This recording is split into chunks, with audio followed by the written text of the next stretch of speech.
Welcome everyone to the Rutgers Jewish Film Festival. This is our 23rd year of the festival, and this year we had a 1 week in-person of films and a week of virtual films. Today we are talking about Xueta Island, a film showing in our virtual cinema. And I am delighted that we have Dani Rotstein with us today. He is co-director of the documentary, along with one of three co-directors of the film, and he's also the producer of the film. So welcome, Dani. We are delighted that you are with us today. You probably know I'm sitting in New Brunswick, New Jersey at Rutgers University, and you are in Spain. You're in Majorca, Spain. Majorca. Okay, you are in Majorca.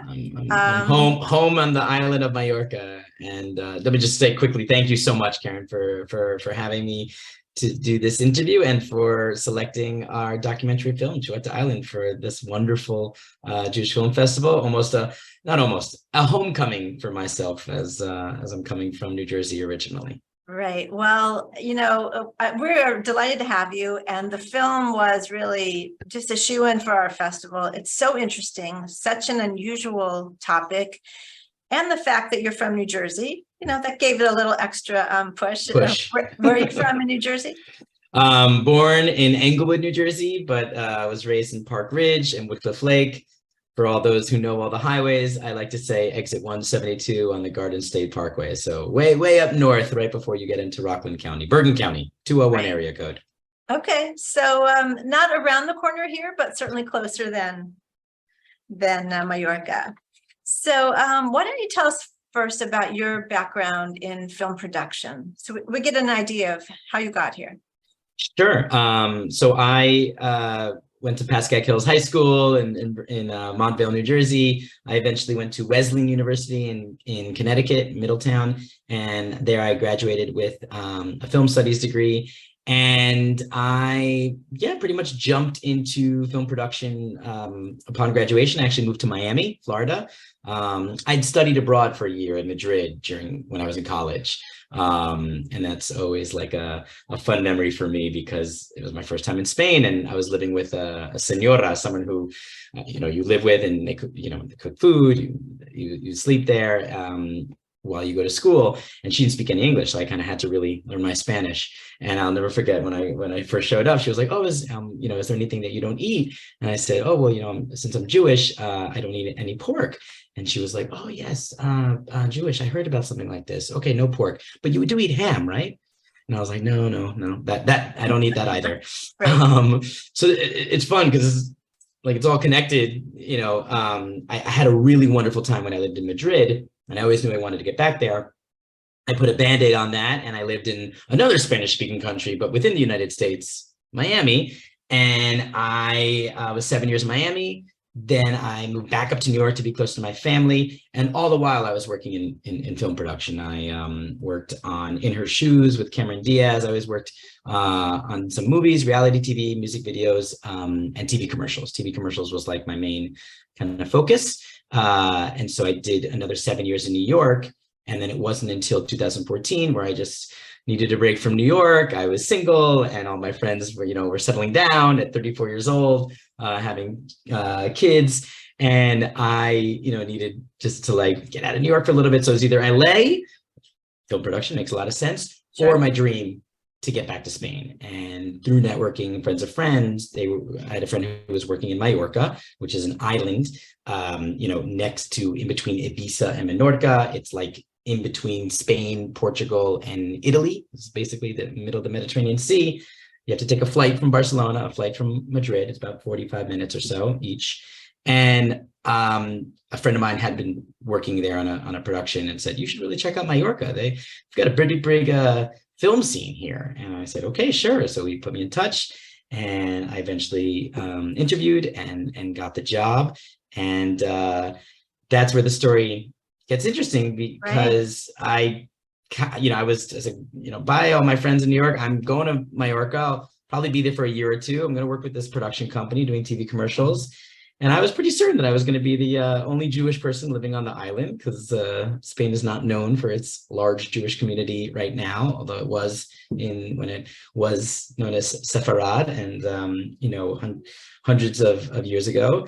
And it's quite interesting. France has more or less around 400,000 Jews living there. Spain currently has 40,000 Jews living here today. So we're missing a big old zero. And my story is that I got to Majorca, and I was talking with a coworker and I mentioned that my father's from Israel originally. He's from Netanya, and my mother is from Westchester, New York. And he said, "Oh, your dad's from Netanya.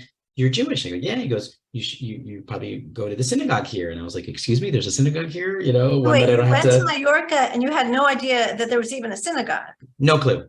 No idea. Nothing. I'm coming from New York. I was like, all right, I'll take a break. I won't be surrounded by. I'll go to an island.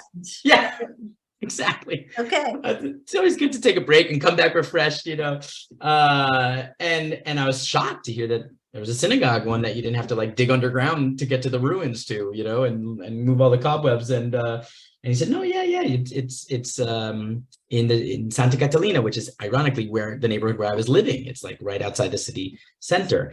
And so I went to this synagogue that later I would find out was actually started by British Ashkenazi Jews in the 70s, while Francisco Franco was the dictator here. He died in 1975. And they moved down here, and first thing they did was buy a plot of land to build a Jewish cemetery. And then in 1987 is when they opened up this synagogue, wow. which is still the synagogue that we use today. And I remember, Karen, I walked in and I had this very interesting experience where, coming from New Jersey, there's usually someone at the door, there's someone, welcoming you, someone who do you know, where are you from? Like there's, a lot of the Jewish schmoozing, Jewish geography, what have you, none of that. There wasn't even any security, which I found very interesting. For Europe, really? usually really surprising. A lot of security here in Europe for sure, for decades now. But this one was like the synagogue is like, behind a car park. It's kind of hard to describe. It's in between Molly Malone's Irish bar and a Chinese healthy massage parlor. So it's in a very interesting part of town. Okay. And I walked in and people, looking like, who's the new guy? Who's this? No one really asked to see ID or anything. And I went to it is Sephardic now, because through time, the British Ashkenazi kind of aged out or left, and more Sephardic population took over the shul. So it's Orthodox. So there's a mechitza divider between the men's section and the women's section by some plants, a light mechitza, I called it. Okay. And I'm in the men's section, and there's no rabbi, there's no chazan, there's just a volunteer who's like leading Kabbalat Shabbat Friday night prayers. And he said, because we don't have the minyan, because we don't have 10 Jewish men in this particular synagogue, they count only the men, we have to skip the Kaddish. And I counted 14. How many people were there?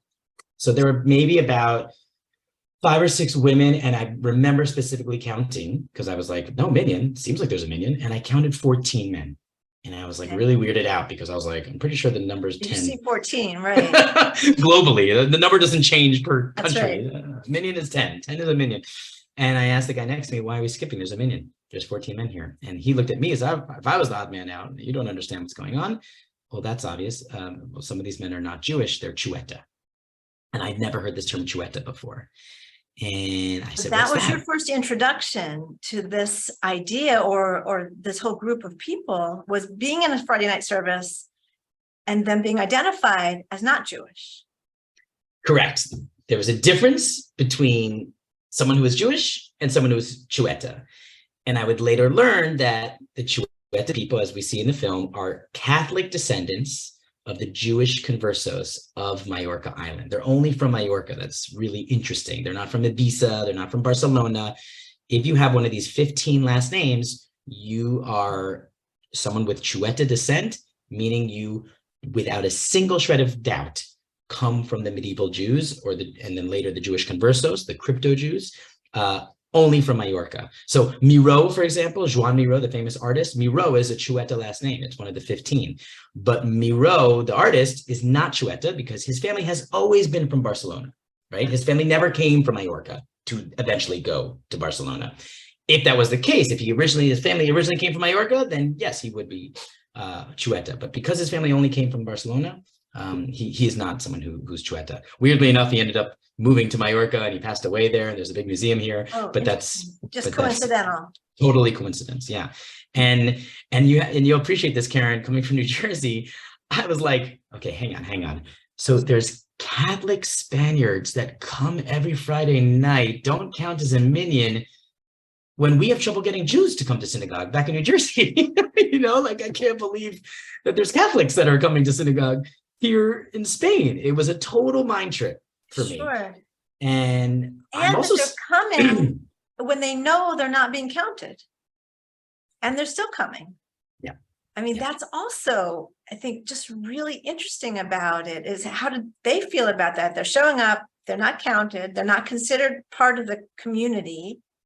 Or at least not yet. Some counts. of them are, a lot of them are on their own path of conversion and Jewish journey. And part of their learning, as I'm sure you might know, for people who converted to Judaism, is you need to and should go to services and participate. And if you're on your journey of conversion or of return, as they like to say it, and I understand and appreciate that, then you are expected to participate, in the community, and then you are counted as a minion once you've done your official giur, once you've gone in front of a Beit Din, a tribunal of rabbis, once you've gone in the mikvah, then once you've done your official conversion, once you're ready. Let's talk about the conversion for a minute in terms of who is required of the Xueta.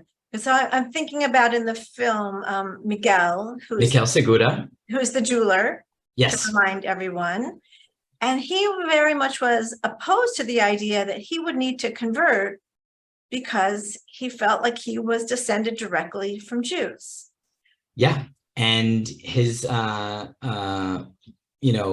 perspective is that the Xueta people have been discriminated against and badly treated for centuries in Majorca. They were left out of certain guilds.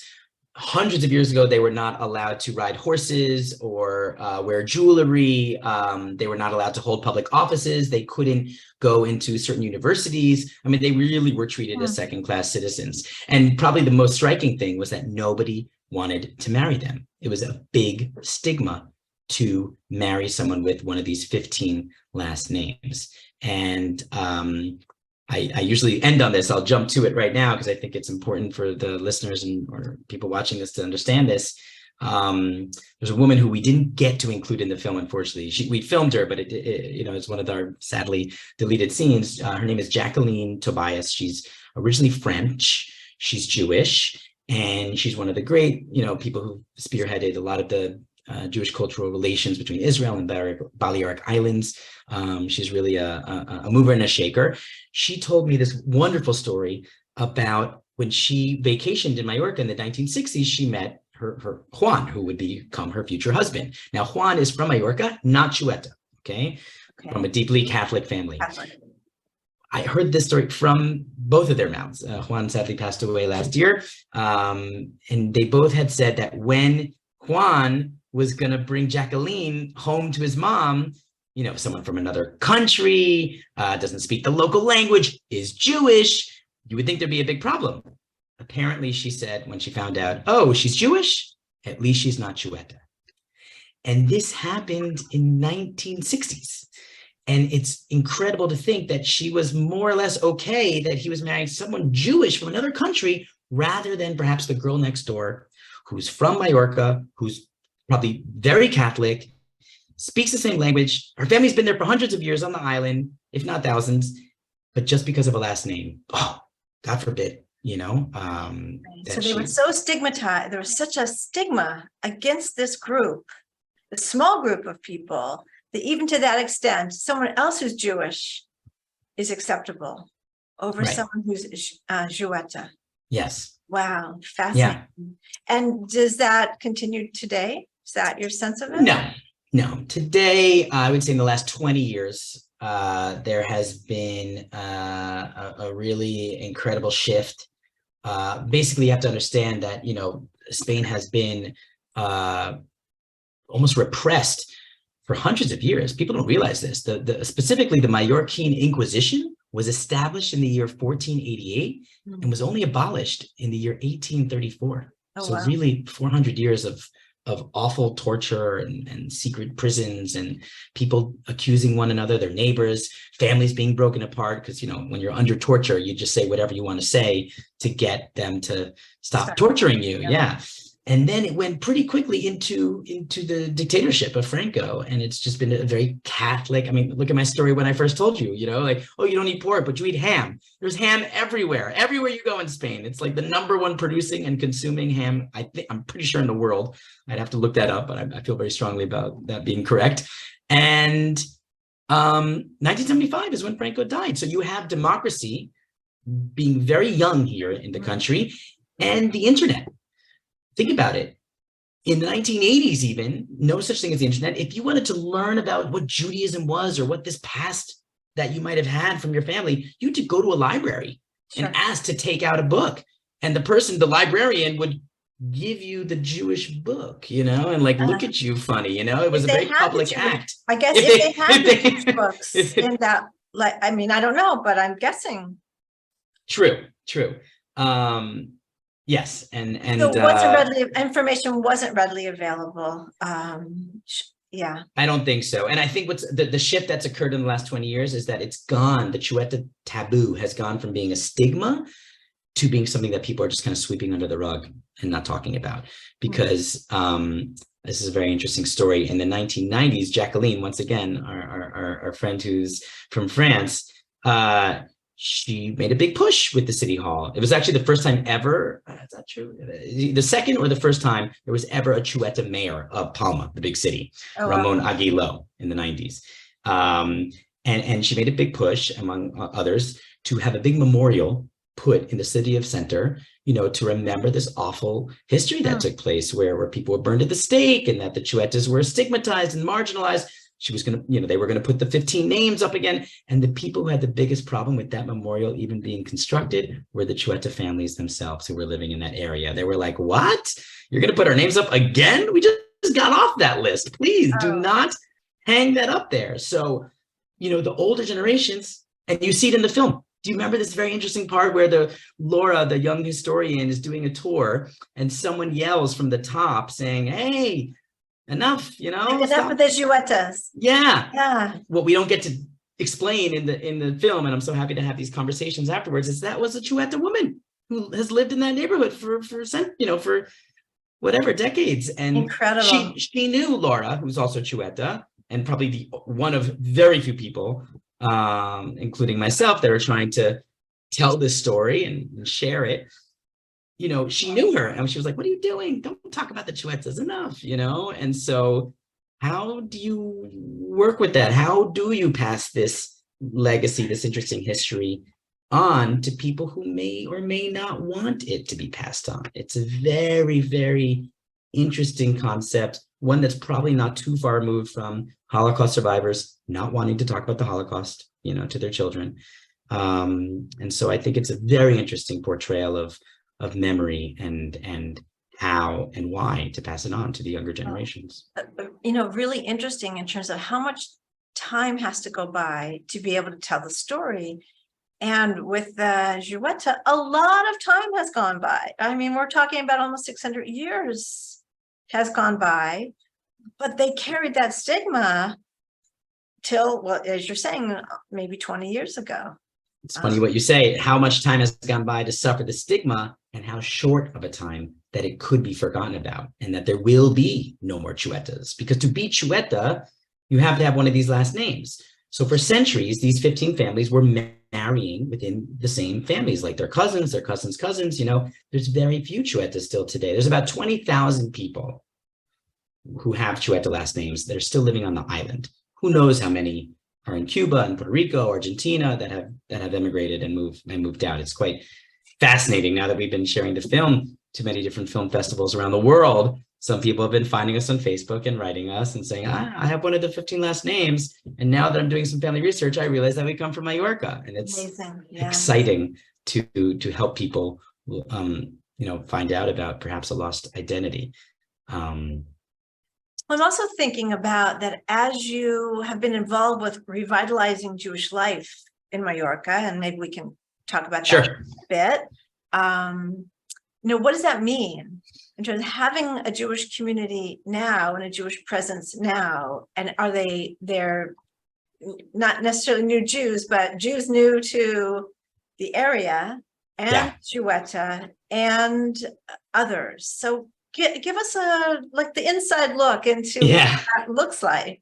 So as I was saying, the community was started about 51 years ago by British Ashkenazi, as any community has, the ups and downs and its internal conflicts. And so indeed there was a president who we interview in the film named Abraham, who was running the community. And when I came 8 years ago, 2014, I sadly saw a community in decline that was probably going to be closing its doors very soon, mainly because there was no children anywhere to be found, no young couples, Yeah. Who was supporting the synagogue? There was one benefactor who actually had ceased to support the community anymore. Annual membership fees are minimal, 175 euros per, individually for the year. Not a lot of money when you have 30 paying members, and the community was in danger of shutting down. And when I got there, I didn't really see a community, if I can be honest. I saw people coming on Friday night services, a couple volunteers, the president as well, leading services. Not the most engaging and enthusiastic, exciting service to be a part of, from my opinion. Maybe there was some chips and some soda afterwards, but everyone was like, hi, goodbye. I didn't except for the president himself, and I have to say that on camera, was very welcoming to me, had invited me over to his house for Shabbat dinner. He helped me put up a mezuzah on my first apartment here. But what's fascinating, this was very interesting, was eventually I was invited by Mikhail Segura, the jeweler in the film. He said, the rabbi is coming to town. And I was like, the rabbi? What rabbi? Who are you talking about? Rav Nissan. And okay. And apparently there's two rabbis in the world who were born and raised Catholic and Xueta on Majorca, and eventually moved to Israel and converted or returned to Judaism. Their names are Rav Fuster. Fuster is one of the Xueta last names, and Nikolai Agilo. Agilo is another last name, who now is named Rav Nissan ben Abraham. And so Rav Nissan was sent by an organization called Shevei Yisrael, who helps lost tribes, come back to Judaism. And once a month he would come, and they paid for an apartment in the city center. So Rav Nissan would be at the synagogue, not lead the service. Every now and then he would get up and do a Devar Torah in Spanish. But then very few people, the Xuetas, maybe talking about 8 or 10 of them, would walk to have a Friday night meal. And I was so privileged. I felt so honored that at some point they had invited me. And Karen, I have to tell you from a very personal perspective that something clicked inside of me when I spoke to Majorcan people who connected to their Judaism from 600 years ago, and talked about these certain things. Like, remember Pinchas, the kosher chef in the film, has a knife that was passed down from generation, but only to be used to kill an animal. These type of stories came up, and I shared stories of my Jewish sleepaway summer camp. I went to Young Judea, growing up, and my father's from Israel, and I love to do Israeli dancing. And, I shared some of my youth group songs around the Shabbat dinner table. And it was this really beautiful exchange. And again, it awakened something in me saying, wow, how powerful is Judaism that it somehow lasted 600 years in this island that tried to stamp it out and extinguish it. It's still here. So, but what I also noticed is that only the Xuetas got together for the Shabbat dinner. There wasn't like an intermingling really between the Xuetas and the Sephardic or Ashkenazi Jews, expats, if you will, that were on the island. So that's when I approached the president. I said, hey, we got to do some livelier things, man. Can we do a challah baking workshop, or can we dress up for Purim? I mean, they did do Purim reading of the Megillah, but they didn't do like let's go to a bar and have drinks together. It was not a very Jewish social thing to do. Yeah. It was more religious. It was more observance of the services. And Wait, So that's when. so Sorry. Dani, so Yeah. when you say only the Xueta came together for the Shabbat dinner, did that have to do with the rabbi who was coming being Xueta, do you think? I think so. They felt connected? Absolutely. The fact that they have an ultra-Orthodox rabbi who lives in Israel, who has 12 children, and has been living there since 1979, I think is when he made Aliyah, to come back once a month and do a Shabbat dinner, I think was very important to them, very special to them. And they got together once a month to have their Shabbat dinner. And it goes a little deeper. I don't know how deep we want to get. I do know that they used to be doing Shabbat dinners in the synagogue, but a couple of the board members complained, oh, why do we have the Xuetas kind of overtaking the synagogue when it's our synagogue? We're going to stop that. And so that actually stopped. And that's why they ended up doing it in an apartment across town, from what I understand. But that separation was there. Yeah. And I think you see that in the film by some of the interviews that we were able to take place.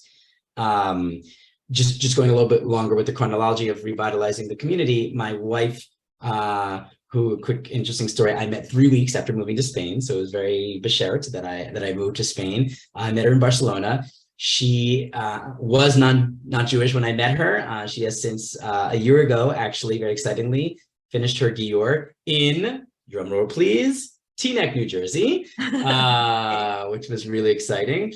That just happened earlier this year. Wow. And my wife and I, or my girlfriend at the time, we started something called Limud Majorca. You might be familiar with it. Limud is an international organization that really tries to open up Judaism and say it's not only about tefillot and prayer, it's about so much more. And we celebrate the diversity of Jewish culture, right? We show films, we have concerts, we do book fairs, we have this conference where speakers come up and talk about any different kinds of topics within Judaism. So, and some of our viewers might be familiar with Limud New York, sure, which is around the corner from us, which is pretty much a weekend, I think President's Day weekend celebration and educational kind of program. Okay. I'd gone to Limud, New York when I was living in New York, actually. I had a wonderful time. And then the big Limud originally is from UK, and that's like a week-long thing during usually the Christmas break. And it's like 3,000 or 4,000, I can't tell anymore, people for the week in Birmingham, United Kingdom. And my wife and I went there one time, and we were like, this is what Majorca needs. We need to bring Judaism outside of the closed, insular, secret society, synagogue, and put it out there for anyone who wants to engage. And we approached the president at the time, Abraham.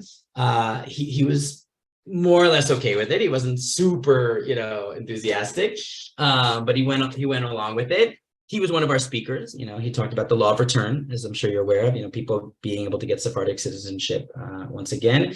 Mikhail Segura was a speaker. Pinchas, our kosher chef, was a speaker. All the people that you see in our film were speakers at our first Limud. Karen, I'm so excited to tell you that we thought 15 to 20 people were going to show up. Over 90 people came out to the conference, and there were people that we'd never seen in synagogue before. Some Xuetas who didn't even know there was a synagogue. So it was a really big eye opener, and that's when Abraham, decided to resign and said, maybe there's an opportunity for another kind of energy to happen. And no one wanted to lead the community because everyone saw how much work it was, and who wants to do that job? Those are big shoes to fill. Yep. I raised my hand and I said, look, I don't want to be president, but I'd love to be on the board and offer my 2 cents. And once I stepped up, then Mikhail and Pinchas and someone named Ari Molina, who was interviewed in the Jewish cemetery in our film, who is originally from Girona, also converted to Judaism about 10 or 15 years ago, not Xueta because he's from Girona. The 4 of us stepped up to be the new leadership. And that was in 2018. And things started happening kind of coincidentally. There was a memorial that was put up, not in the center of town, but in Plaza Gomila, which you see at the end of the film, at the spot where the burning at the stake took place. And it's a very simple, humble plaque that's there. There was a really beautiful ceremony. Pinchas and his wife, who's the descendant of the rabbi who was burned alive at the stake, Chiska is her name. She's at the end of the film speaking. You know, they kind of reconnected, they like to think. It is their both of their second marriages. They got married under a chuppah in Israel. First ever Xueta wedding between two Xuetas in 2018 as well. And then the board, like I said, we were nominated and we're becoming leaders of the community. And you ask about what's happening now, it's fascinating because the Jews that are expats like myself, you know, none of them really moved to Majorca to live a Jewish life. There's no kosher restaurants here. It's not very easy to be Shomer Shabbat. Like, you know, no one comes to Majorca with that intention. So the people that are most frequenting the synagogue and who come every Friday to daven and to pray are the Xuetas themselves, are the 15 or so who have returned, and another 15 that are interested in converting or returning. So it's a quite big phenomenon that I would like to put out there as a hypothesis that I think personally, part of what's going to hopefully impulse the Jewish people in the future are people who are returning or converting to our faith. And they're the people who are at least observing Judaism to a much stronger degree. I mean, I'm sure you've had this experience before, Karen, where someone who's converted is far more strict than the person who may have been born into it. It's quite interesting. Well, I'm not from the New York area. I grew up in Louisville, Kentucky. So, you know, the small Jewish community idea, bigger than Majorca, but certainly when there's not a lot, you find people who are much more connected.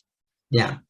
And if you're asking me to be honest, I struggle with it. I was raised in a Reform conservative background in egalitarian synagogue. So being a leader of an Orthodox shul is not an easy thing for me, but I believe that beggars can't be choosers, and I'm just so happy to have a synagogue. And so when people ask me, oh, why don't you start a new community? Why don't you start an egalitarian community? I think to myself, guys, we're so few. You know, there's less than 500 Jews perhaps on the island, maybe 1,000 at tops. Are we really going to have a Reform shul, a Sephardic shul, a Xueta shul? Like, guys, we have to stay together, you know, like we're one people. It seems like there are already so many divisions and separateness that no, I mean, I'm with you 100%.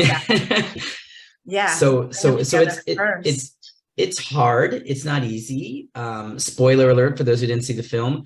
We were able to get funding, and we hadn't had a rabbi for 15 years plus, if not more.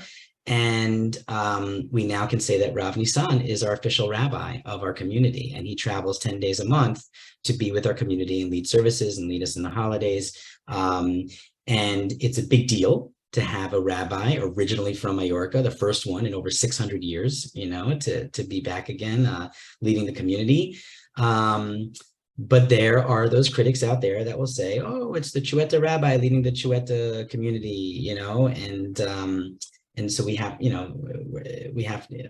to understand that not everyone will be happy, but we're trying to move this thing forward. We do believe with an organization like Limud, which is not a religious organization, it's a cultural association.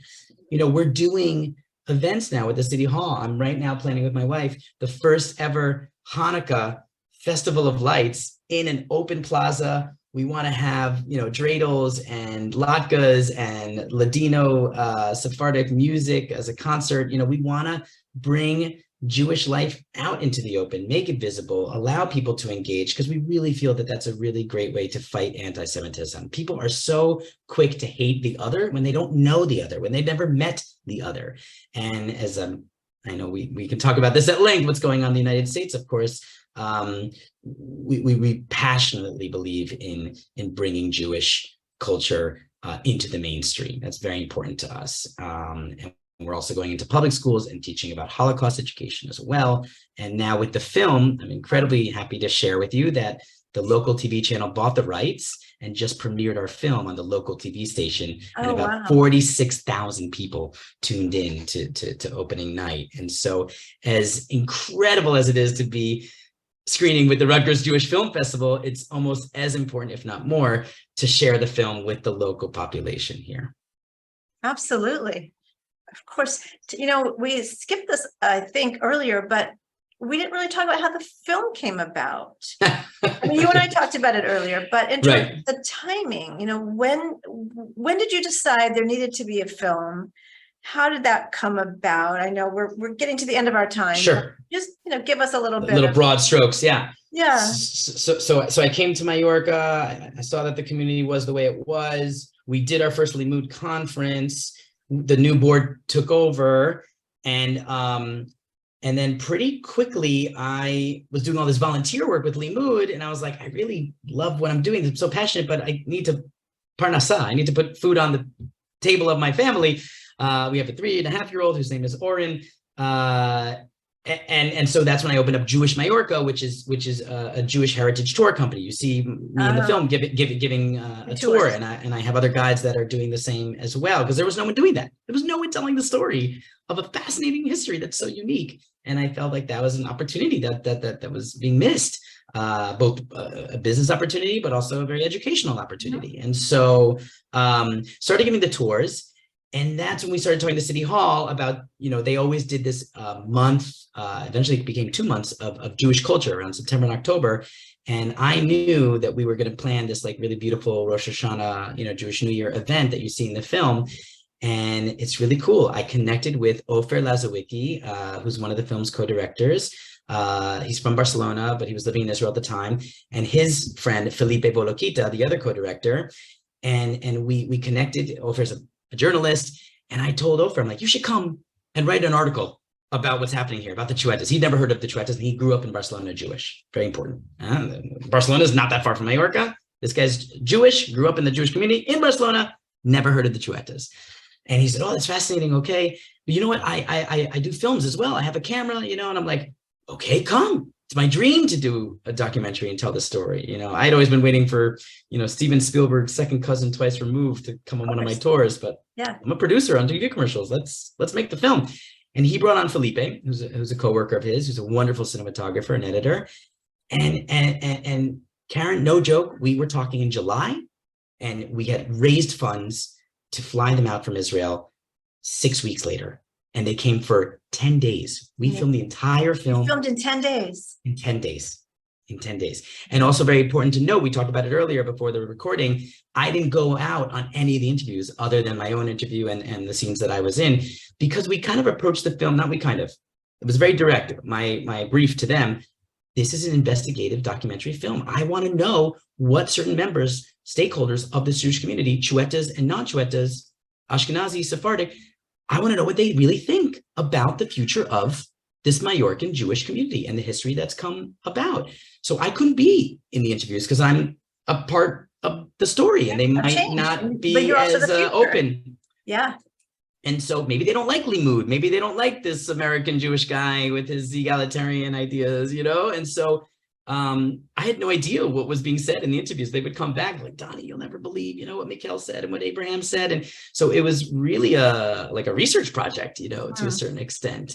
And we filmed in 10 days. We did all the transcribing. It took months. And then March 2020 took place, and Senor COVID came to town. Yeah. And we were on lockdown and no work, no nothing. And this was an opportunity for us to really dig into the edit. And so we edited from a distance over Zoom. You know, they were editing in Israel. They would send me cuts. We hired a script writer, Marta, who was amazing, who helped us build the art, the story, tell the story. And it was really put together during the pandemic. And we scored the entire film. The entire music is original music, obviously with the exception of a couple melodies that everyone will recognize. And the soundtrack, you know, was really beautiful. And so we were able to release the film in September of last year, you know, a full year ago. We were very lucky to have distribution with Menemsha Films in North America and JMT Films in Israel and the rest of the world. And we're still, you know, sharing the film at different Jewish film festivals. And we're also starting to do individual virtual screenings or in-person screenings with different Jewish communities around the world. So we would love any support you're able to give, Karen, to help get this film out to a greater audience. Well, I think that the local TV station, you know, bought the rights, showed the film. Hopefully that will also happen, right? That brings it to a wider audience as well in other places. So, oh, for sure. I think also, even though it's 600 years of history, right, that it's also such recent history of what's happening in the community. Yes, it's happening now. I mean, we're living through historic times. I mean, the first rabbi in over 600 years is now the leader of the community. It's very exciting. And just when the Xueta taboo is, going away is when this kind of resurgence of a Jewish revival is taking place. And we have our challenges, will we stay together as one community? Who knows? I have a vision of opening up. Right now, we don't have an office for the Jewish tours, but I would love to take one of the old Xueta family's jewelry stops, these tiny jewelry stores that are still on the Silvermaker Street, retake one of those stores that are pretty much abandoned and not in use right now, and have that be the center of the tours that we do, but keep it dressed as an old jewelry store from the 80s and 90s, to kind of keep this memory alive, because mass tourism is taking over. You go down that street, there's no more jewelry stores. 34 of them were in the 1990s. Now they're all pizza places and souvenir shops and ice cream stores. And you really feel like, you're at a crossroads where something that was going on for so long is now falling by the wayside. And I'm pretty motivated and inspired to hang on to this memory and make sure that it doesn't get lost. Right. And I think through the Jewish Majorca tours, a great opportunity for people to come and really see for themselves what this beautiful place and this community and learn the history. And that's a way to keep it alive as well. And this is such a fun, I can't believe I didn't even think to mention this. For the first time ever, Karen, this past June, they just opened up direct flights from Newark to Majorca. It has never been a direct flight before. Okay, well, that's so important for our audience. How can we get it out? Because we're all going to come visit you. Yes. We're all going to come visit you. All my really festival friends and fans, we just said we should go on a trip to all the places that our films highlight. They just did open up the flight. So next June, I'm expecting Rutgers Jewish Film Festival mission trip to come to Majorca. We'll show you a wonderful, wonderful time. Don't be surprised if we show up. Don't be surprised. Well, I won't be surprised. I'll be very happy. Okay. I'm happy to receive you. Me too. Well, Dani, it's really been a pleasure. Thank you so much for talking with us, taking the time to tell us your story and the behind the scenes story. We really appreciate it. Do you have a sense, because our festival is drawing to an end, do you have a sense of where else the film is showing in the New York area? Coming up, I believe we are in Jacksonville Jewish Film Festival, which is not that close. I do know that we're going to be screening at a bunch of different Sephardic schools and communities in the New York area. The big Sephardic Film Festival in New York City. We were in that last January. So I don't know if we will go again. We were in Atlanta. We were in Toronto. I'm trying to think of other screenings that are coming up. The really exciting thing is, and if you'll be happy for me to say so, we have our website, which is XuetaIslandTheMovie.com. Absolutely. People can check there for screenings. Exactly. It's spelled Xueta. So XuetaIslandTheMovie.com. And then we post our screenings, but we also have a page of contact. If someone wants to bring our film to their community, that's an easy place to find us. Terrific. So that's great. Yeah. And of course, you can come to the Rutgers Jewish Film Festival website as well, and you can get more information there. So thank you again. I hope our paths will cross in the future if you're in New Jersey or if I'm in Majorca. We're waiting for you in Majorca. Absolutely. Thank you. Thank you so much. Thanks, Karen. Thank you, Rutgers Jewish Film Festival, for having us.